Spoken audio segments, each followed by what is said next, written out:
Europe 1, La France bouge. Elisabeth Assayag. Bonjour à toutes, bonjour à tous. Bienvenue dans La France bouge, l'émission des entrepreneurs, des audacieux. Nous allons partir à la découverte de nos startups et de nos pépites françaises. Nous avons 1 heure pour vous accompagner dans l'entrepreneuriat. Des patrons expérimentés, des parcours inspirants. Et si vous aussi, vous avez envie de monter votre entreprise, c'est ici que ça se passe. Au sommaire, l'amour fou des Français pour le camping. L'été 2022 s'annonce comme celui de tous les records pour le secteur de l'hôtellerie de plein air. C'est du jamais vu. Comment expliquer cet engouement? Tous les détails avec Nicolas Daillot. Il est le président de la Fédération nationale de l'hôtellerie de plein air. C'est un entrepreneur puisqu'il dirige 2 campings en Bretagne. Il est l'invité de La France bouge. Bonjour Nicolas. Bonjour. Et tes records? Ah oui, c'est un été record puisque on s'achemine vers 130 millions de nuitées en 2022. Notre dernière année record, c'est 2019 avec 129. On va en parler en détail dans un instant. Autour de vous, Nicolas Daillot, un entrepreneur qui insère des petits bijoux de technologie dans les campings, des bracelets électroniques qui permettent d'ouvrir la serrure de son mobil-home ou encore des dispositifs d'alerte lorsqu'une fuite d'eau est détectée. C'est Osmosis, la start-up du jour, et on la découvre aussi d'ici quelques minutes. Ensuite, la pépite du jour pour les trophées européens de l'avenir. On vous propose de trouver votre prochain séjour d'activité bas carbone en France. Ce projet s'appelle Galius et son fondateur pourra recevoir les bons conseils de Nathalie Carrel, la CCI. Ces 3 patrons ont un point commun. Ils vont tous pitcher leur entreprise pendant 1 minute autour de la table de La France bouge. Le rendez-vous des pitchs, chacun va se lancer. Et puis en fin d'émission, si je vous dis Opinel, vous connaissez sûrement ce petit couteau né en 1890, entreprise savoyarde. Opinel, c'est la saga du jour racontée aujourd'hui par Solène Godin. Allez, bienvenue dans La France bouge. Nous sommes ensemble jusqu'à 14h. C'est l'émission des entrepreneurs sur Europe 1. La France bouge, le patron du jour. Vous montez votre entreprise ou c'est un projet qui vous tient à cœur? Restez avec nous, on va vous aider, on va vous faire découvrir le monde de l'entrepreneuriat à travers le thème du jour. Allons-nous vers un été record? En tout cas, ça y ressemble en matière d'hôtellerie de plein air. Nicolas Daillot, vous êtes le président de la Fédération nationale de l'hôtellerie de plein air. Donc vous le confirmez, cet été record. Je crois que c'est du jamais vu depuis... il y a eu 2019, c'était le grand record et depuis, rien. Alors, à vrai dire, on a toujours progressé depuis 25 ans environ, puisque la profession s'est considérablement transformée. C'est vrai que le dernier record, je le disais tout de suite, c'est 129 millions de nuitées en 2019. Il faut noter que l'hôtellerie de plein air a mieux résisté que les autres hébergements collectifs en France pendant le Covid, parce qu'on accueille surtout des Français et des Européens de proximité. Oui, et c'était pas fermé, c'est en plein air, comme son nom l'indique, donc ça nous aidait tous. Mais même par rapport aux autres hôtelleries de plein air européennes, l'hôtellerie de plein air française a mieux résisté. Donc on a résisté par rapport aux concurrents autres hébergements touristiques collectifs, mais également par rapport à nos amis des autres pays. Donc l'hôtellerie de plein air française est plutôt robuste, plutôt résiliente, parce que, encore une fois, nous accueillons beaucoup de Français. Les Français sont partis en vacances en France. Et les étrangers sont revenus. Alors avant d'entrer dans le détail et de comprendre ce qui se joue derrière cette passion française pour les campings, vous savez, Nicolas Daillot, La France bouge, c'est le rendez-vous des patrons, des entrepreneurs, des idées. Alors vous aussi, vous allez nous présenter votre activité, parce que vous êtes aussi un entrepreneur. Vous avez 2 campings, c'est ça, en Bretagne? Oui, dans le Morbihan, dans le Finistère. C'est le moment du pitch du patron du jour. Vous aussi, vous vous y collez. Vous êtes prêts? Allez, c'est parti. Vous avez 1 minute. Donc, Nicolas Daillot, je suis propriétaire exploitant de 2 campings en Bretagne pour plus de 400 emplacements en tout sur les 2 établissements, presque 2 millions d'euros de chiffre d'affaires. Et vous m'avez invité aussi pour présenter la fédération dans l'entreprise. J'ai l'honneur de présider parallèlement la Fédération nationale de l'hôtellerie de plein air, qui est le seul syndicat professionnel représentatif des campings français, qui regroupe tous les campings français, qu'ils soient à la fois littoraux, intérieurs, grands, petits, qu'ils appartiennent à un groupe, qu'ils soient totalement indépendants, naturistes ou textiles, puisque ça existe aussi. La France est le leader mondial. Et l'enjeu de notre profession, c'est bien sûr d'arriver à faire croître le camping, puisqu'il a encore un potentiel important, à lui faire réussir sa transition écologique, également à réussir son adaptation au changement climatique, et surtout aussi, puisque c'est notre ADN profond, c'est d'arriver à augmenter le taux de départ en vacances des Français, puisque des millions de Français ne partent pas en vacances, et il n'y a qu'un mode d'hébergement qui a suffisamment de capacité d'accueil pour les accueillir, c'est l'hôtellerie de plein air. Mais c'est très bien. C'est le 2e jour des pitchs de toutes les personnes autour de la table de la France Bouge et vous respectez vraiment très bien le timing. 1 minute, c'est 1 minute. Vous êtes entraîné avant ? Même pas. Eh ben franchement, bravo. Vous le disiez, Nicolas Daillot, donc vous représentez l'hôtellerie de plein air en France. Vous avez aussi 2 campings. Les chiffres sont au vert. On va vers un été record en matière de camping. Vous l'expliquez comment ? Alors, il y a un faisceau d'indices. En réalité, les différents feux sont au vert en ce qui concerne l'hôtel plein air, parce que d'une part, en situation de post-Covid, les gens recherchent la nature, veulent redécouvrir l'environnement naturel, littoral, vert de l'intérieur, et les campings sont à 70% en espace rural. Deuxièmement, dans le cadre d'un trend plus long, les campings ont beaucoup évolué au cours des 20 dernières années, puisque nous avons ajouté des hébergements locatifs qui ont permis de conquérir des clients qui n'auraient jamais mis les pieds dans un camping il y a 25 ans, mais qui se sont laissés tenter parce qu'avec un mobil-home ou un chalet Donc des tout nouveaux confort... clients. Vous avez recruté de nouveaux clients, comme on dit. Ah oui, il y a encore, en 2016, on accueillait 4 millions de personnes de moins qu'en 2022.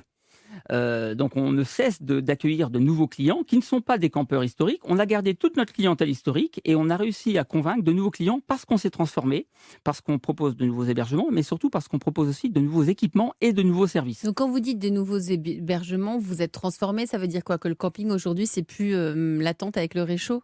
Si, l'emplacement nu, ce qu'on appelle l'emplacement destiné à accueillir une tente, une caravane, un camping-car, un van, ça existe toujours. 51% des emplacements. Mais 49% des emplacements sont destinés à des hébergements locatifs qu'on loue sur place. Le client, il vient juste avec ses petites affaires.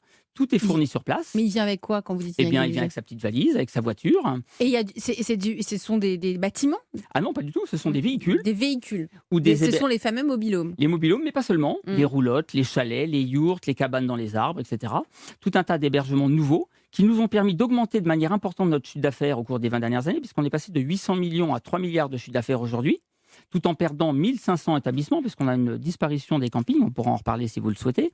Et cet ajout d'hébergements et de prestations nouvelles nous a permis d'investir massivement, comme on ne pouvait pas le faire dans les années 80, parce qu'on n'avait pas suffisamment de chiffre d'affaires à l'époque pour pouvoir y parvenir. Donc là, vous avez réinvesti cet argent. On consacre 25% de notre chiffre d'affaires annuel à l'investissement, ce qui nous a permis... Sur des terrains qui étaient peut-être un peu vieillissants, qui dataient d'il y a quelques années, là, vous vous êtes dit, on va construire, on va mettre des choses un petit peu plus modernes pour attirer une nouvelle clientèle. Alors, une petite nuance, en réalité, aujourd'hui, on ne peut pas créer de nouveaux campings. C'est pour ça, oui, vous les rénovez. On rénove les existants, c'est en ça que c'est très environnemental d'ailleurs, en termes d'artificialisation des sols, puisqu'on optimise ce qui a été créé dans les années 60-70. Par contre, il faut les transformer, et d'ailleurs l'État nous encourage à le faire à travers les étoiles qui se durcissent d'année en année, justement pour arriver à monter en gamme, puisque c'est la tendance. Donc les campings sont tous étoilés ? Les campings ne sont pas tous étoilés. Depuis une dizaine d'années, il est possible de ne pas avoir d'étoiles, alors que c'était obligatoire avant. Ce sont principalement les municipaux qui ne sont pas étoilés, puisqu'on a à peu près 20% des campings qui appartiennent à des communes. Mais ce sont ces établissements-là, notamment, qui ont un potentiel de développement important, en les repositionnant, en les requalifiant. Parce qu'aujourd'hui, le paradoxe qui est parfois incompris par les gens qui ne connaissent pas le secteur, c'est que nous avons gardé toute notre clientèle historique, des années 60, 70, la régie Renault à l'époque, enfin tous les clichés que les uns et les autres ont dans la tête. Par contre, mais qui ne sont pas des clichés, c'est la réalité. C'est la réalité. Tout à fait. Là où il y a un cliché, c'est que les attentes des clients des années 60-70 ne sont pas celles des années 2020. Et aujourd'hui, quelle est cette nouvelle clientèle ? Quel est le profil ? Alors là, c'est la clientèle historique en l'occurrence. C'est-à-dire les classes populaires et moyennes des années 60 sont toujours chez nous, mais par contre, elles veulent des équipements, des services, des toboggans, des piscines couvertes, des animations. Par contre, les nouvelles clientèles, elles attendent aussi ces prestations, mais pas toujours. Et c'est la raison pour laquelle on encourage la transformation, le repositionnement d'autres types de campings qui... et d'ailleurs ça fait le lien direct avec un des invités autour de la table, qui sont beaucoup plus intéressés par l'écotourisme, par la redécouverte des territoires de l'intérieur qu'on a vu pendant le Covid d'ailleurs. Et là on est sur des établissements beaucoup plus micro, beaucoup plus expérientiels. De proximité finalement. Alors, de proximité ou pas, mais qui ne sont pas aussi grands, pas aussi massifiés, et qui racontent une histoire différente, et pour le coup très écotouristique, très attaché au territoire, circuit court, hébergement insolite. Et il y a vraiment une histoire à raconter, puisqu'on est le seul pays d'Europe qui a 3000 petits campings aujourd'hui relativement improductifs, et qui pourrait faire de la France le leader européen du tourisme expérientiel glamping. Ça fait partie un petit peu de vos projets. C'est un des projets. C'est l'un des projets. On disait tout à l'heure, l'autre raison de ce succès, c'est que le camping doit une grande partie de son succès à l'installation des mobil-homes dans la plupart des sites français ces dernières années. Pour que tous nos auditeurs comprennent, c'est quoi ? Le mobil-home Oui, c'est-à-dire le mobil-home, tout le monde- c'est l'un des hébergements locatifs qu'on a installés dans les campings, mais ça n'est pas que ça. Le secret, à vrai dire, c'est avant tout d'avoir un emplacement géographique très privilégié qui correspond aux attentes des clients. On vend la nature, c'est notre ADN, encore une fois. On vend le littoral. La moitié de notre fréquentation est faite sur le littoral, où on vend les grands espaces naturels de l'intérieur. Un camping, c'est avant tout un espace privilégié sur le plan naturel, dans lequel on rajoute des équipements, des prestations que nous n'avions pas avant, et notamment l'hébergement locatif. Et comme les piscines, les toboggans, tout ça, ça fait leur apparition dans les campings. Il y a aussi maintenant, il y a des spas, il y a des espaces de bien-être. Oui. Tout ça, c'est quelque chose de nouveau qui arrive dans les campings pour finalement, ça ressemble ça comme un hôtel, mais sauf que c'est un petit peu différent. Si Ça on n'a peut pas le la même résumer. fonction. Pas la même C'est fonction. pas la même fonction. Le camping est avant tout un objet de vacances. C'est la raison pour laquelle, parmi tous les hébergements collectifs touristiques en France, on a la durée moyenne de séjour la plus importante. Plus de 5 jours en moyenne, la durée du séjour. Elle a augmenté ces derniers temps. Elle est relativement stable depuis quelques années. Mmh. Elle s'est même raccourcie quand on regarde le temps long, parce qu'aujourd'hui, les gens préfèrent mettre moins de nuitées pour leurs vacances, mais plus qualitatives, un peu plus cher que dans les années 70, où ils partaient 3 semaines, 4 semaines en vacances dans le même lieu. Ça n'est pas la même manière de consommer le camping. Et puis, pour compléter un petit peu votre inventaire des prestations qu'on a proposées, il y a un certain nombre de campings qui proposent des équipements vraiment très particuliers, des parcs d'attractions, des centres équestres, des acrobranches, des terrains de karting. Il y a une thématisation des campings. Ça devient des mini-villes. Alors, ce sont Il y a des restaurants. des espaces de loisirs Mhm. avec de l'hébergement avant tout, très accrochés au territoire, parce que le camping est aussi le point de départ pour découvrir la région environnante. Il y a des clients qui restent beaucoup dans le camping pour profiter des prestations, mais en général, la journée est quand même séparée entre je visite les environs et je profite au retour dans le camping des prestations qu'ils proposent. Alors, vous représentez près de 40 000 emplois au sein de la Fédération nationale de l'hôtellerie de plein air. Est-ce que vous aussi, vous rencontrez des difficultés pour recruter en ce moment? Oui, bien sûr. Alors, comme tout le monde, si j'ose dire. Mais c'est général. Exactement, c'est totalement général. On a 40 000 saisonniers et 10 000 emplois en CDI. Alors, on a la particularité d'avoir une augmentation du nombre de CDI dans notre secteur d'activité, puisque le développement de nos établissements, la mise en place, la création de groupes qui ont des multisites, plusieurs campings et qui ont développé des prestations ont besoin de salariés à longueur d'année. Par contre, on a évidemment besoin d'un grand nombre de Parce que saisonniers. quand on dit camping, on pense aux saisonniers, on ne pense pas que vous proposiez des CDI Eh bien, pendant de l'année. plus en plus, quelqu'un qui a 12 ou 15 campings, a des directeurs dans chaque camping, a des chefs des services techniques dans chaque camping, ce sont des CDI. Et d'ailleurs, il y a beaucoup de gens qui aiment abandonner la ville pour venir s'installer à la campagne en camping. C'était le cas récemment, C'était le cas après le récemment. Covid. Et le développement de l'activité va permettre justement à des urbains de venir s'installer à la campagne, là où sont les campings. Mais évidemment, la question du saisonnier est très importante puisqu'on fait 80% de notre activité sur l'été. Donc, on a besoin d'un volant important, notamment de jeunes, des étudiants, mais pas seulement, qui vont pouvoir travailler pendant le cœur de l'été. Mais l'allongement de la saison, parce que c'est un phénomène de fond, ça, l'allongement de la saison aujourd'hui, on travaille très bien d'avril à septembre et peut-être même octobre et Toussaint. Jusqu'à la ce temps-ci. Toussaint, un petit peu, oui. C'est pas encore totalement le cas, mais on a vu le phénomène l'année dernière. Et là, il faut arriver à séduire des saisonniers. Il nous manquait encore 4000 saisonniers à la fin du mois de mai. Donc, on se Donc pose. vous n'avez pas réussi à tout remplir là, On cette n'a année. pas réussi à trouver tout le monde. À trouver tout le monde. Nous Alors, vous avons- l'avez dit, vous avez dit le mot, il faut réussir à séduire des saisonniers. Alors, c'est quoi vos méthodes de recrutement? Vous faites quoi aujourd'hui pour attirer, pour faire en sorte que votre métier soit attractif? Alors, on applique les mêmes recettes que toutes les branches professionnelles. On a augmenté les salaires à plusieurs reprises cette année, parce que le phénomène, évidemment, de l'augmentation des salaires est. Et c'est quoi le salaire moyen inévitable. alors quand on travaille dans un camping? Je n'ai pas vraiment le chiffre du salaire moyen, mais c'est très varié entre un saisonnier qui peut être payé pour l'entretien au SMIC, d'autres des animateurs qui peuvent être payés au-dessus du SMIC, justement. Un directeur est payé plusieurs milliers d'euros. Donc, il y a vraiment une palette. On a une palette de métiers qu'on n'imagine surtout pas. Et d'ailleurs, c'est l'un des éléments de la stratégie de conquête de nouveaux salariés pour venir travailler dans le secteur d'activité, c'est d'arriver à expliquer tous les emplois qu'on trouve dans un camping. Puisqu'on pense à la réception, on pense au serveur du restaurant, du snack, mais on ne pense pas à l'entretien des piscines, au paysage, aux community managers, aux web marketeurs, aux animateurs des clubs enfants, aux animateurs des soirées. Enfin, on a une palette très importante de salariés et d'emplois De métier. qu'on va mettre en avant, de métiers. L'autre particularité, c'est que nous avons surtout des toutes petites entreprises qui n'ont pas les moyens de développer des stratégies de conquête de salariés comme les grands groupes et qui... C'est-à-dire c'est des petits campings finalement. des petits campings qui sont tenus par un couple avec quelques Mm. salariés. Il faut qu'on arrive à mettre en place, et ça va être fait dans les prochains mois, une marque employeur de branche pour mieux expliquer le profil des campings, d'autant plus qu'on a des avantages que d'autres professionnels du tourisme n'ont pas. On a beaucoup d'espace, donc il nous est plus facile de loger dans de bonnes conditions nos salariés. C'est plus difficile pour un restaurateur qui est dans une station balnéaire d'avoir des appartements à disposition, surtout quand on est dans une station balnéaire comme Ramatuelle, par exemple, où c'est très cher au mètre carré. Nous, on a de l'espace, on peut leur mettre à disposition des chalets, des mobil-homes, des caravanes sympathiques. Donc ça fait partie des arguments pour les attirer. Mais surtout, aujourd'hui, il faut partir de la psychologie du salarié, et notamment des jeunes salariés, des générations X, Y, Z. Alors, quelle est la psychologie des jeunes salariés aujourd'hui, fort de votre expérience?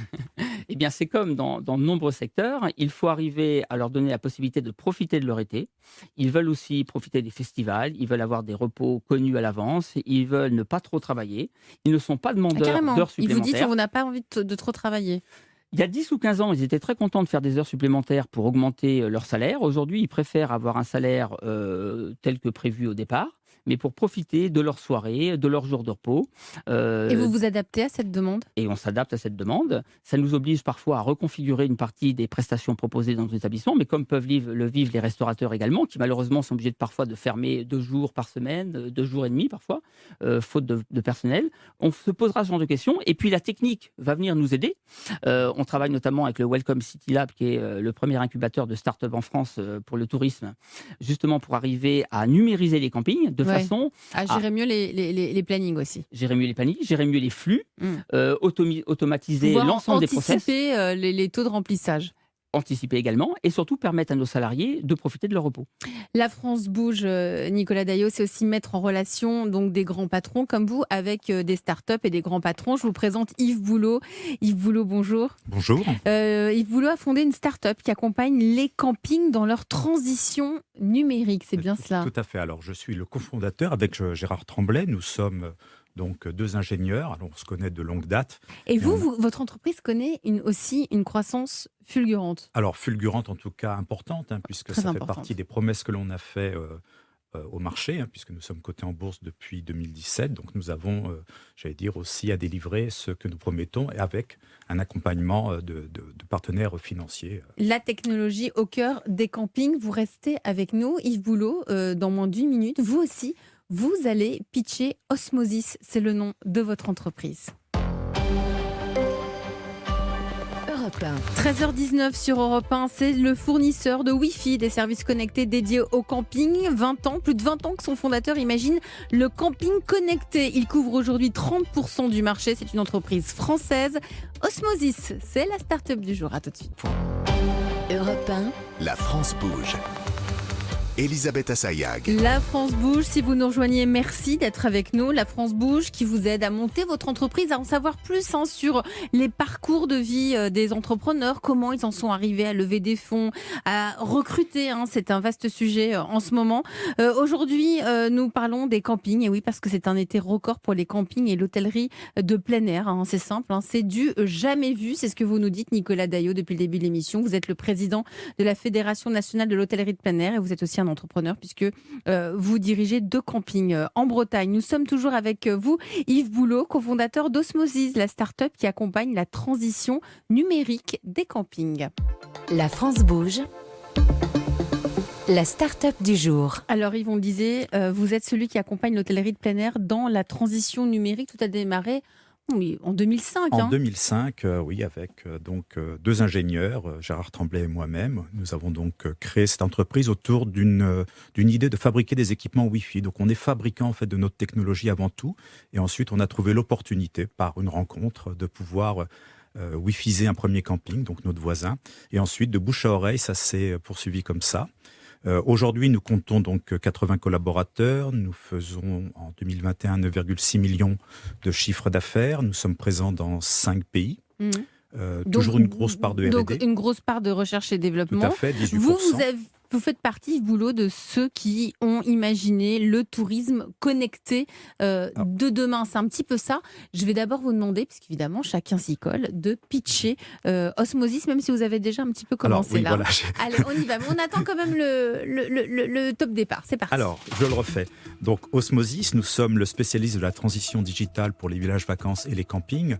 Notre activité, c'est aujourd'hui 85% de camping, 2200 sites en Europe, avec 30% des emplacements de camping qui sont équipés par au moins une des solutions Osmosis. Alors la solution originelle, c'est la distribution du haut débit pour les vacanciers, mais aujourd'hui nous accompagnons aussi les patrons, les dirigeants de camping auprès de solutions pour mieux gérer leur exploitation et leur faciliter la vie avec, tout ce qu'on peut imaginer au niveau d'une digitalisation d'un établissement, d'un grand établissement, puisqu'on parle de grande surface, avec des solutions radio. Donc ça passe de la gestion des réservations, des serrures connectées, de pouvoir ouvrir son mobil-home avec des serrures. Alors comme dans les hôtels, mais c'est pas aussi facile que ça, de pouvoir aussi mesurer ses consommations d'énergie pour mieux peut-être les économiser demain, détecter les fuites d'eau, associer du paiement, voilà. Tout un tas de services que vous proposez, Osmosis, grâce à votre technologie que vous avez mis au point. Vous êtes un fan de camping. Comment ça vous vient, cette idée ? Je n'étais pas un fan de camping. Pour tout dire, mon premier camping, je l'ai visité, je suis même allé dans un premier camping un an après la création d'Osmosis. Par contre, là, j'ai découvert effectivement ce qu'était. Mais comment vous avez détecté le besoin ? Une rencontre, encore une fois. Souvent des rencontres qui font des grandes entreprises. C'est Gérard Tremblay qui est allé déjeuner dans le restaurant du camping du coin, qui a dit tiens, moi je fais du Wi-Fi. Puis le patron lui a dit moi ça m'intéresse. Et puis il en a parlé à un autre patron, c'était le groupe Sonelia à l'époque, qui étaient nos premiers clients. Et puis après, le bouche-oreille, vous savez très bien que dans les fédérations de camping, c'est la quand meilleure une solution communication. se fait, voilà, c'est la meilleure communication. La meilleure communication. Vous connaissiez, Nicolas Daillot, Osmosis ? Oui, vous travaillez avec eux ? J'ai même travaillé dans le passé avec Osmosis, effectivement. Ah oui, donc vous les connaissez bien. Et donc, effectivement, ça répond à des besoins très importants. Parce que le camping, il faut le resituer. Parfois, c'est en pleine nature. Ça peut être un petit peu archaïque pour ouvrir sa porte, détecter des fuites d'eau, des choses qui... Et vous répondez à toutes ces questions. On répond à toutes ces questions, en tout cas à toutes les problématiques. Nous avons donc un directeur général qui est un ancien patron de camping. Nous avons aussi un certain nombre... Vous avez fait exprès de recruter un directeur général, ancien patron de camping ? Alors, c'est une rencontre aussi. Décidément. Il faut ouvrir ses yeux, ses oreilles. Mais nous pour en avons rencontrer. plusieurs au sein de la structure. Nous avons un administrateur aussi qui a piloté un site Ciblou, alors qui est un PRL, un petit peu différent, mais qui a la même problématique. Donc oui, nous sommes très proches de nos clients parce que c'est important d'être au quotidien, d'avoir des solutions aussi qui soient opérables et qui ont un retour sur investissement. Et vous n'avez pas qu'une solution, je crois que vous en avez près de 12. Alors, nous avons 12 solutions, aujourd'hui. Sur mesure pour les campings. Alors, sur mesure, plus ou moins aujourd'hui développées, puisque nos dernières innovations, c'est quelque chose qui tourne autour de la technologie LoRa, notamment pour les serrures connectées, de pouvoir ouvrir son mobile-home avec un bracelet RFID ou un code, mais aussi des solutions pour mieux gérer l'énergie et l'eau. Donc, alors justement, vous dites un mot important, l'eau. Compte tenu du contexte, cette solution est importante. Ça s'appelle Osmo Water. C'est un dispositif de contrôle de l'usage des eaux. C'est quoi ? C'est pour faire des économies quand on est vacancier sur un camping ? C'est un module que vous pouvez placer judicieusement à plusieurs endroits du camping. Donc ça vous permet pour l'exploitant déjà de détecter des fuites d'eau. Il faut savoir que les réseaux d'eau, qui ne sont pas toujours des eaux tirées de la nappe phréatique, mais quand bien même, ont des fuites, et parfois des fuites très importantes qu'on détecte souvent très très tard. Et le dispositif aujourd'hui permet d'avoir une vision instantanée d'une fuite à partir du moment où vous avez une consommation anormale par rapport à un historique. Et de pouvoir vous détecter avertissez le directeur du directement, camping. Le technicien, enfin qui on veut, puisque ce sont des solutions radio. Donc ce sont des solutions qui s'adressent, vos clients, ce sont les patrons d'établissement. Tout à fait. Mais ça profite évidemment aux usagers. Voilà, ça vous permet aussi de détecter, puisque c'est un système quand même assez sensible, une fuite d'eau, de chasse d'eau.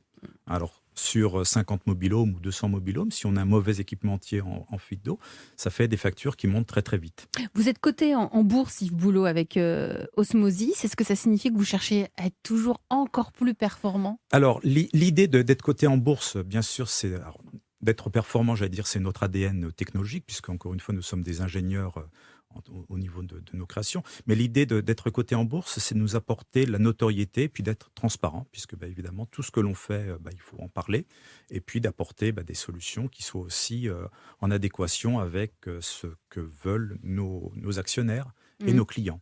Nicolas Daillot ? Oui, ben ça, ça me rappelle évidemment la question de l'adaptation des campings français à la transition écologique. Il faut absolument qu'on réduise notre empreinte écologique. C'est l'enjeu du moment. Alors c'est un enjeu qu'on a depuis très longtemps. Non, mais là, plus que jamais. Encore plus. Et d'ailleurs, on a un plan camping 2030 qu'on a construit en partie avec les pouvoirs publics, qui aborde évidemment les questions d'économie d'eau, mais bien entendu la question de réduction des déchets, la protection des paysages, l'adaptation au changement climatique. Vous avez un rôle à jouer. On a un rôle fondamental parce que les campings sont dans des endroits très complexes. Et en pleine nature. En pleine nature et dans des endroits très attractifs où le juridique pèse très lourd pour être en capacité de s'adapter. Donc, vous devez intervenir. Vous restez avec nous tous les deux. C'est le moment de vous présenter la pépite du jour, en route pour les trophées de l'avenir. Quentin Le Fauconnier, bonjour. Bonjour. Vous avez inventé Gallus, une plateforme de voyage éco-responsable. C'est ça. Restez avec nous dans moins d'1 minute. Vous aussi, vous allez pitcher votre entreprise. 13h29 sur Europe 1, la France bouge qui découvre et accompagne les entrepreneurs à suivre des séjours touristiques bas carbone. Objectif, voyager tout en faisant attention à notre planète. Ça s'appelle Gallus et c'est la pépite du jour. À tout de suite. La France bouge. Elisabeth Assayag. Bien sûr qu'elle bouge cette France et nous on le voit chaque jour entre 13h et 14h sur Europe 1 avec des entrepreneurs, des patronnes, des patrons, des parcours de vie. Et si vous aussi vous avez envie de monter votre entreprise ou si vous êtes en train de la monter, restez avec nous parce que vous allez connaître les ficelles, les petites choses qu'il faut apprendre ou connaître ou savoir pour bien diriger son entreprise. C'est ici que ça se passe autour d'un grand patron du jour. Aujourd'hui, nous parlons de l'hôtellerie de plein air puisque nous enregistrons nous en France une année record en termes d'hôtellerie de plein air. Nous sommes ravis d'être avec vous, Nicolas Daillot. Vous êtes le président de la Fédération nationale de l'hôtellerie de plein air et vous êtes vous-même entrepreneur puisque vous avez 2 campings en Bretagne. La start-up du jour, c'est Osmosis avec Yves Boulot. Vous êtes le cofondateur d'Osmosis, cette start-up qui équipe et qui accompagne la transition numérique des campings avec des tonnes de solutions. Et Gallus, la plateforme de voyage éco-responsable. La France bouge. La pépite du jour. Chaque année, nous remettons des trophées européens de l'avenir. Et ici, on découvre des pépites de toutes petites entreprises. Parfois, c'est encore à l'état de projet. Quentin Le Fauconnier, nous sommes ravis d'être avec vous. Vous avez 28 ans et vous avez fait une école de management avec votre associé Laurent. Vous avez toujours voulu entreprendre. C'était quelque chose que vous aviez en tête. Et c'est en voyageant, en retour de voyage, vous vous êtes dit, il y a peut-être quelque chose à faire pour protéger notre planète tout en continuant de voyager. Le tourisme de proximité est devenu un enjeu essentiel pour vous. Et en 2021 est né Gallus, G-A-L-I-U-S. Le reste, vous allez nous le raconter. C'est parti pour votre pitch. Vous avez 1 minute. Donc aujourd'hui, il y a un enjeu évident de repenser nos manières de consommer. Et c'est d'autant plus vrai dans le secteur du tourisme. Il faut réduire nos empreintes carbone et miser sur le local et la proximité est une des solutions. C'est pour ça qu'on a créé Gallus.fr. Gallus, c'est un site qui référence des séjours d'activités bas carbone partout en France, proposés par des professionnels du secteur. Concrètement, on permet à nos clients de digitaliser leurs offres et ensuite pouvoir être consultés et pré-réservés par des utilisateurs. Notre volonté, c'est de permettre à ces acteurs une digitalisation simple et intuitive, mais aussi et surtout de les mettre en avant et de promouvoir leurs offres sur un site qui partage les mêmes valeurs. De l'autre côté, on a les utilisateurs qui, eux, ont une demande grandissante d'un tourisme plus responsable et en proposant ces séjours éco-responsables, on répond à leurs demandes. Sur Gallus, vous trouverez aussi bien des séjours gastronomiques en Normandie, des randos VTT dans le Queyras ou des retraites de yoga. Avec Gallus, en fait, il n'a jamais été aussi simple de voyager français. 1 minute pile, ils sont très très forts aujourd'hui dans La France bouge. Merci à vous Quentin pour votre pitch. Chaque jour, Nathalie Carré, en charge de l'entrepreneuriat à la Chambre de commerce et d'industrie, étudie les projets des pépites du jour parce que ce sont souvent des tout jeunes projets. Bonjour Nathalie. Bonjour Elisabeth. Alors, vous avez étudié Gallus.fr. Quels sont les points positifs, quelles sont les forces et les points améliorés selon vous, Nathalie ? Déjà, au-delà du côté bas carbone, ce qui est appréciable, c'est le côté on s'occupe de tout. On réserve et on est pris en charge complètement. Et rien que ça, c'est déjà un peu les vacances quand même. C'est vrai. Puis les activités, tout est programmé. Les activités sont originales. Même les activités gastronomiques changent du sempiternel atelier. Il y a vraiment des découvertes de territoire. Puis il y en a pour toutes les bourses et pour tous les goûts, puisqu'on va du stage de survie au séjour bien-être. Donc le plus dur, c'est de choisir finalement. Et ça reste toujours dans le domaine, c'est dans la proximité. Il faut que ça reste en France, c'est ça. Ça reste en France, exactement. Et on doit pouvoir y aller en train si possible. Alors les points à améliorer, Nathalie. Alors, des sites pour voyager en France, il y en a plusieurs. Vous dites sur votre site, vous voyagez vrai, voyagez français et à bas carbone. Il va falloir expliquer un peu plus avec une page, par exemple, qui s'appellerait Notre concept, nos valeurs. Déjà, qui êtes-vous ? Pourquoi cette idée ? C'est quoi votre histoire, vos valeurs, votre but qui vous donnerait de la crédibilité et surtout qui permettrait aux internautes d'adhérer à un projet qui a du sens pour eux ? Comment vous recrutez vos partenaires ? Quels sont vos critères de sélection ? Est-ce qu'il ne faudrait pas que vos partenaires aussi estiment le bilan carbone des séjours qu'ils proposent ? Vous voyez, j'ai vu des hôtels avec spa, moi tout de suite je me dis bilan carbone spa, c'est pas compatible. Mais peut-être que si finalement. Donc et il faut pour vous distinguer, donc il faut qu'il explique toujours pourquoi il propose ça. C'est ça. Pourquoi exactement ? D'accord. Parce que on a des croyances, on a tous des croyances. Alors parfois, il faut les casser. Et puis pour vous distinguer des autres sites et accentuer le côté bas carbone, justement, peut-être que vous pouvez ajouter un calculateur carbone du séjour dans sa globalité. Je sais que c'est qu'une estimation, je sais que c'est difficile à faire, mais c'est vrai que si on va chez vous et qu'en fait on consomme de la voiture, voilà, ça nous permettrait aussi de choisir les bons modes de transport, par exemple. Et puis peut-être qu'il faudrait aussi une charte du voyageur Galius, parce que sur votre site, vous dites que vos séjours nous permettent d'accéder à des endroits peu fréquentés, voire sauvages. Or, avec vous, on l'espère, il y a un risque qu'ils deviennent connus et de moins en moins préservés. Il faut donc des règles du jeu. Eh bien oui, parce que j'espère que tout va fonctionner. Oui, mais quand même, on aime bien quand on est tranquille. Voilà. Mais donc, il faut des règles du jeu annoncées à l'avance pour éviter évidemment les dégradations, mais aussi toute frustration du voyageur. Oui, tout le monde n'a pas la fibre écologique ancrée quand même en soi. Et vous êtes transparent sur le nom de vos partenaires qui vendent leur séjour sur leur site et ils vendent leur séjour au même prix que vous. Donc, il n'y a pas de raison financière pour acheter en direct. Mais il pourrait y avoir un aspect un peu, entre guillemets, moral à vouloir passer en direct pour que l'entreprise qui organise le séjour gagne plus et du coup, vous perdriez un client.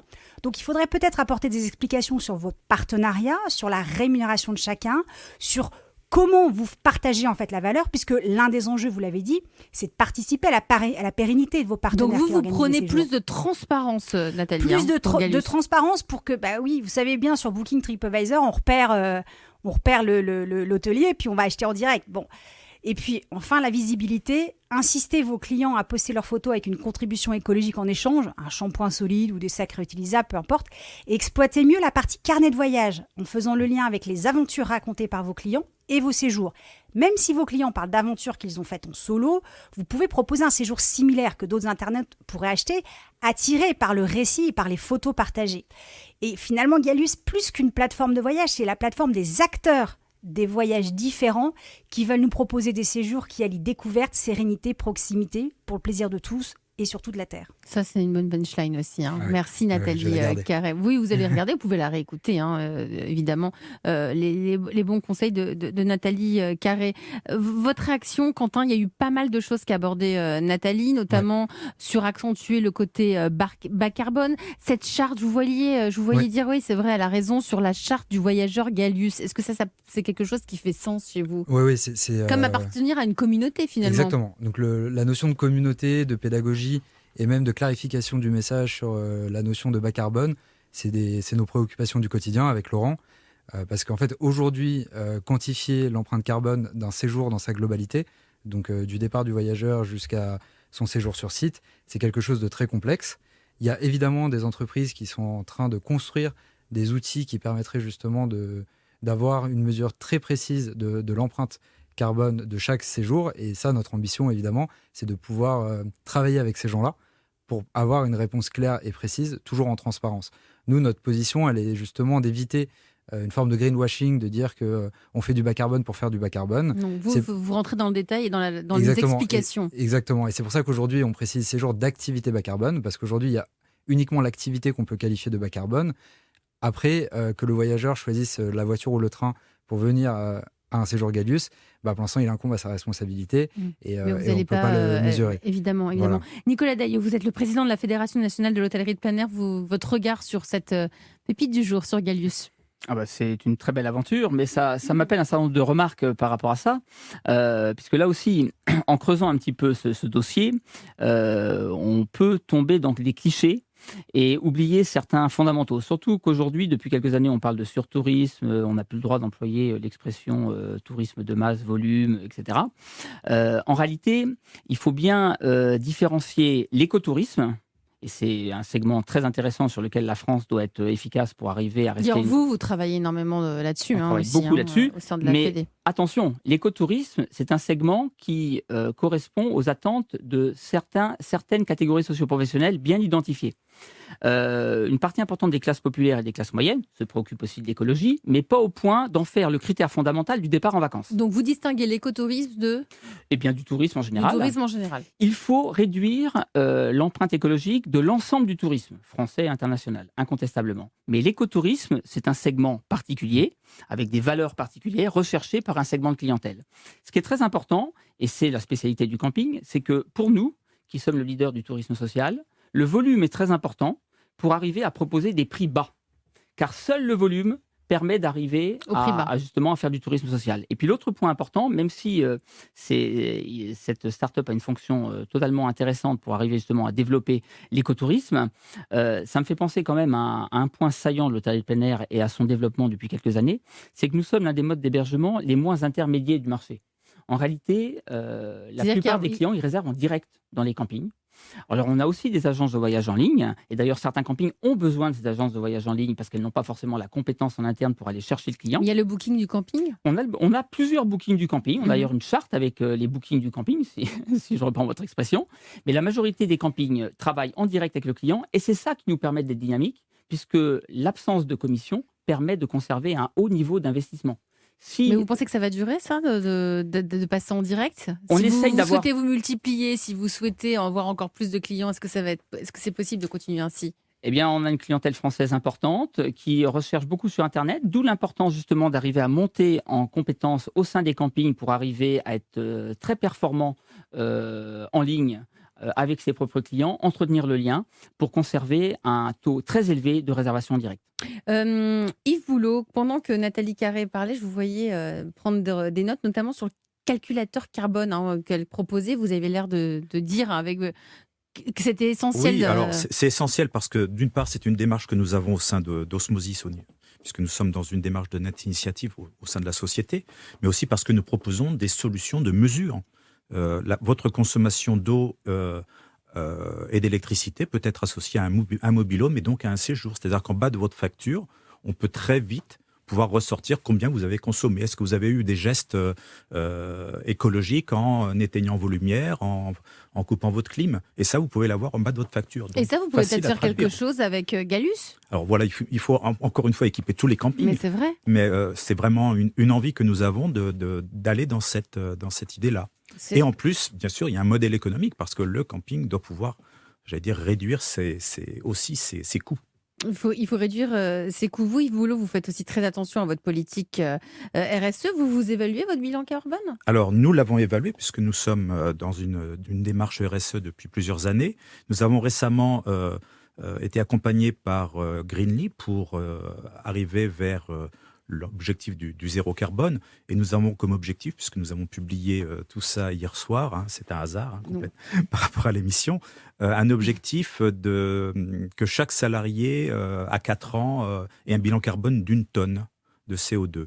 Alors 1 tonne de CO2, c'est peu. C'est un voyage, je crois, c'est un voyage Berlin-New York en avion, c'est 3300 km en voiture. 4 ans. À 4 ans. À 4 ans. Voilà. Et d'ailleurs, vous parlez de vos salariés. Avec vos salariés, Yves Boulot, vous portez une politique totalement transparente à tous les niveaux. C'est important pour vous? Ça a toujours été dans notre ADN, puisque c'est ça qui a fait aussi notre succès, puisqu'on a même vécu pendant 6 ans sans commerciaux, pour vous donner un peu l'idée. Donc c'était simplement la satisfaction. Alors c'était pas un choix, c'était une satisfaction aussi. Et puis c'était un cycle de développement qui nous convenait dans un premier temps. Alors évidemment, on a beaucoup évolué depuis, mais on s'est vraiment développé sur la transparence. Et vous disiez à nos équipes, tout est débloqué chez nous. C'est-à-dire, ça veut dire quoi à travers les salaires? Les salaires sont publiés. Les salaires des dirigeants, d'une part, parce que les sociétés cotées en bourse ne publient tout finalement. Ouais. Mais au niveau de tous les salariés? Alors pas au niveau de tous les salariés, mais j'allais dire, c'est assez transparent puisqu'on a aussi une politique, salariale homme-femme équilibrée. Enfin, on rentre dans tous ces critères. Tout ça, ça fait partie des critères de recrutement et de gestion. Et ça attire les candidats quand vous devez recruter. Est-ce que c'est des questions qu'on vous pose ? Alors, c'est des questions qu'on nous pose aussi. Alors, on nous pose beaucoup d'autres questions telles que le télétravail. Bon, mais ça, c'est quelque chose qu'on a hérité de la crise Covid. Mais c'est vrai que le bien-être en entreprise fait partie de nos valeurs. Et alors, vous important. proposez quoi au-delà de la transparence ? Alors, au-delà de la transparence, par exemple, nous allons faire notre séminaire dans un superbe camping en Espagne dans une petite semaine. Donc, c'est 3 jours où où tout est permis. Avec plein équipé avec tout Osmosis, évidemment. C'est la société avec tous les salariés Osmosis. Et ça, je pense que ça fait des souvenirs importants pour l'ensemble de tous nos salariés, voire de nos partenaires camping. Nicolas Daillot, vous aussi, vous faites quoi pour vos salariés ? Alors, beaucoup de vous choses. Vous prenez la transparence aussi ? Exactement. De toute façon, ce sont des entreprises familiales. Tout le monde vit évidemment au sein du camping. La communication est permanente et c'est presque des relations familiales d'ailleurs qu'on a avec nos salariés en général. Mais la discussion me fait penser à un élément absolument fondamental. C'est que dans le sillage de la crise Covid, qui, espérons-le, sera bientôt derrière nous, j'espère. On l'espère tous. On l'espère tous. Partir en vacances en France, il faut rappeler que c'est un acte vertueux. C'est vertueux parce que c'est ce qui permet d'avoir le bilan carbone le plus bas, y compris pour les Français qui s'intéressent à l'écologie, mais sans plus. Et deuxièmement, c'est vertueux aussi, alors c'est un peu hors sujet, mais c'est important de le rappeler dans le contexte, c'est ce qui permet aussi d'améliorer la balance des paiements et d'arriver à... C'est presque un acte patriotique. Presque un acte patriotique de passer ses vacances en France. Nicolas Daillot, il y a 5 campings qui ont été touchés par les feux sur la dune du Pilat cet été. Comment vous avez réagi ? J'imagine que vous avez eu des plans d'évacuation qui étaient déjà bien mis en place. Est-ce que c'est fort de cette expérience, ça va vous renforcer dans votre politique de prévention ? Il y a plusieurs choses. La première chose, c'est que depuis environ 30 ans, on travaille activement avec l'État pour construire des procédures extrêmement efficaces, dont on a d'ailleurs pu constater la pertinence et des plans l'efficacité. D'évacuation, tout ça a été très bien géré. Information, alerte, évacuation. 6000 campeurs ont été évacués à 4h du matin à 1h30. C'est absolument remarquable. En Corse, 14 000 campeurs ont été évacués il y a quelques semaines dans les mêmes conditions. Aujourd'hui, tous les campings de France connaissent parfaitement les procédures et ça marche très bien pour protéger les personnes. C'est le premier sujet. Mais ça nous dit quelque chose de notre environnement, de l'urgence climatique. Et là-dessus, la fédération va agir aussi. Alors justement, c'est là-dessus qu'il reste un travail à faire. Aujourd'hui, l'un des objectifs, c'est évidemment d'adapter les structures aux effets déjà perceptibles du changement climatique et des effets qui vont encore arriver. On y travaille depuis des années. Aujourd'hui, le cadre juridique n'existe pas encore pour permettre de transformer les campings de façon à réduire leur vulnérabilité au risque. Et là, je parle des dommages aux biens. Je ne parle pas des dommages aux personnes, puisque là-dessus, encore une fois, c'est très efficace. Il faut toujours être très vigilant, mais c'est très efficace. L'enjeu, il est national. C'est qu'aujourd'hui, si la France veut garder son rang dans le concert des nations touristiques, il faut qu'elle garde un volume très important de capacité d'accueil. D'ailleurs, le président de la République ne s'y est pas trompé, puisqu'il s'est déplacé sur place, souvenez-vous, et il a annoncé que les campings allaient rouvrir dès 2023. Ils vont être réaménagés, plus vertueux, en tenant plus écologique. compte de toutes ces problématiques. Évidemment, on va améliorer les procédures, mais c'est très important puisque le bassin d'Arcachon, sans ces campings, s'effondrerait en partie touristiquement. Ouais, c'est totalement lié à la fréquentation touristique. Si vous aussi, vous êtes une pépite, si vous avez envie de venir pitcher votre projet d'entreprise ici sur Europe 1 à La France Bouge, il n'y a qu'une seule adresse, c'est e1-lafrancebouge@europe1.fr et on va vous rappeler évidemment pour que vous puissiez venir ici dans La France Bouge. Vous restez avec moi tous les trois. On va boucler l'émission avec la belle histoire d'une entreprise française. C'est l'histoire d'un petit couteau qui est né au 19e siècle. Il est toujours dirigé par la même famille. C'est Opinel et ça vous parle certainement. 13h48 sur Europe 1 à suivre. Il est léger, résistant, pliable. Il est né en Savoie en 1890. Il est le compagnon idéal des campeurs ou des randonneurs. L'histoire de l'Opinel, c'est la saga du jour. Europe 1, La France bouge.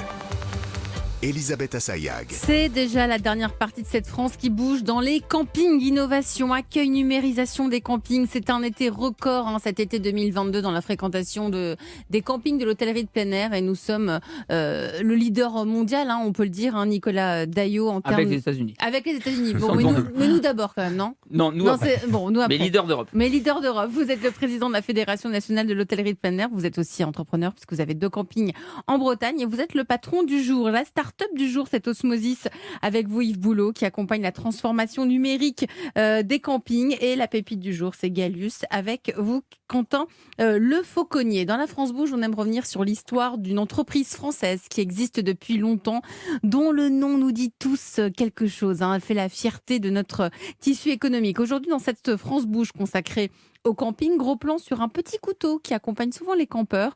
Il est un incontournable des accessoires de camping ou de randonnée, à tel point qu'il est entré dans le dictionnaire, dans le Larousse, en 1989. Le couteau Opinel, léger, résistant, pliable. 6 millions d'exemplaires sont produits cette année pour être vendus en France et à l'étranger. Depuis 132 ans, ce couteau Made in Savoie connaît un succès sans fin. Solène Godin, bonjour. Bonjour Elisabeth. Oui, le couteau Opinel est reconnaissable à son manche en bois verni et son vinobloc. C'est cette petite bague de sécurité qui l'empêche de se replier lorsqu'il est ouvert. La lame, elle, se décline en 13 tailles. C'était une volonté de son créateur Joseph Opinel pour que toutes les mains trouvent leur lame. D'ailleurs, la plus petite mesure seulement 3,5 cm. Des caractéristiques qui font son succès, mais surtout c'est son rapport qualité-prix qui séduit, selon Luc Simon, directeur général adjoint des ventes et du marketing chez Opinel. On le fabrique en France depuis 1890 à un niveau de prix qui reste extrêmement attractif puisqu'on est autour de 10 € prix public pour un produit fiable, robuste, très durable. Et puis ce qu'il y a de frappant chez Opinel, c'est que c'est toujours une histoire de famille. En effet, Elisabeth, depuis 132 ans, l'entreprise est toujours la propriété de la famille Opinel. Alors quelques changements tout de même, depuis la forge familiale où a été conçu le modèle d'origine, Opinel s'est agrandi pour devenir une véritable usine de 150 salariés à Chambéry. L'atelier a plusieurs fois déménagé en Savoie, mais les valeurs, elles, sont restées. Le fait de maintenir l'entreprise en Savoie, de continuellement investir pour être sur du Made in France, le fait de rester fidèle à un métier qui est la coutellerie, et puis des valeurs également citoyennes, on va dire, à la fois de maintien d'un emploi dans les meilleures conditions possibles pour les salariés, et puis des valeurs environnementales depuis toujours. Par exemple, Maurice Opinel, le père de notre président actuel, avait en 1974 mis en place un système qui permet de chauffer l'ensemble des bureaux et de l'usine grâce aux copeaux et aux sciures de bois qui résultent du façonnage des manches. Donc on est quasi autonome en termes d'énergie, par exemple. Solène, comment l'Opinel a-t-il pu traverser comme ça les années ?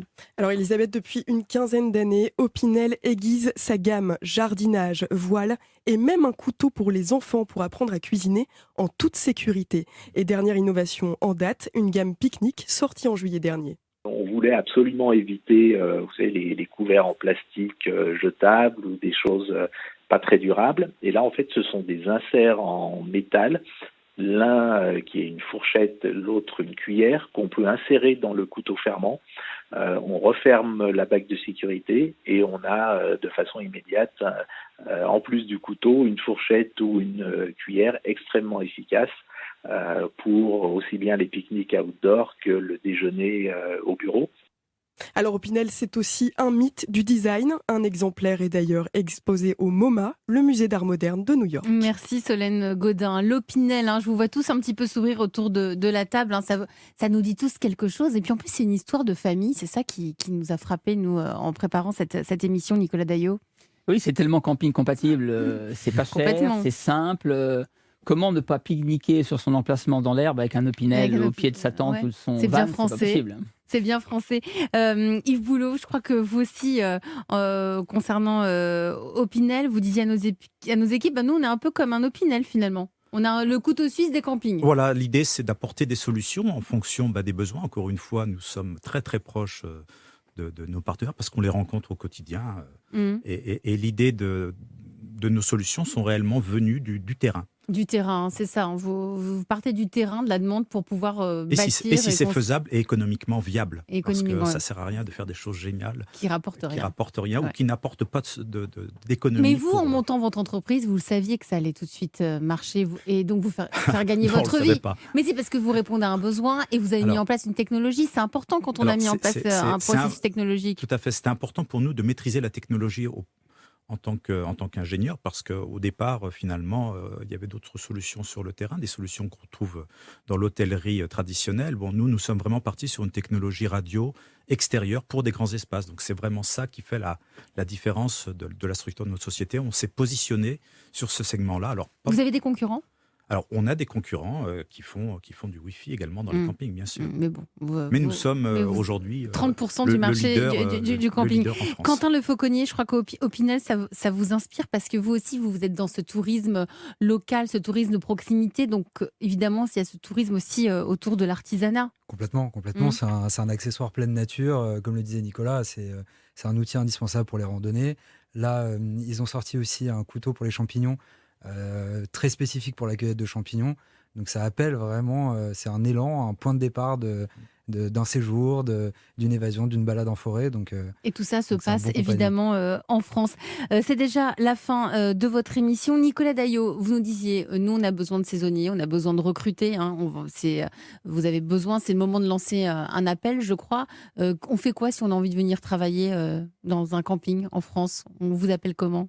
Il y a plein C'est de comment gens qui veulent venir travailler dans les campings en France malgré tout, puisque c'est. Il vous manque pas mal Il nous manque plusieurs quand même du milliers de monde, personnes, hein, mais vous parce nous avez dit. qu'on ne communique sans doute pas assez, car lorsque la communication sera effectuée, le fait de travailler Et faites-le en maintenant, été, c'est le moment. eh bien, je vous le dis, allez découvrir dès qu'elle sera ouverte dans quelques mois, quelques semaines, la plateforme qui présentera l'ensemble des métiers du camping. On peut avoir aucune formation et venir et vous appeler? Exactement. On se Mhm. base beaucoup sur le savoir-être et ensuite on forme beaucoup sur place. La technique, ça s'apprend, mais il faut avoir l'état d'esprit camping, la convivialité, la sympathie, le plaisir de travailler avec les clients et avec une équipe sympa. Et ça permettra de passer un été très intéressant et gratifiant. Des parcours de vie d'entrepreneurs, des idées, de l'audace, de l'insouciance aussi, ce sont les ingrédients pour se lancer. À demain, merci à vous messieurs. Demain, l'heure des résolutions a sonné. Vive le sport. Nous aurons le patron des salles de sport Néonès et Keep Cool, c'est le patron du jour. Et malgré le nom, c'est bien français. Dans un instant, le flash suivi de Christophe Ondelat.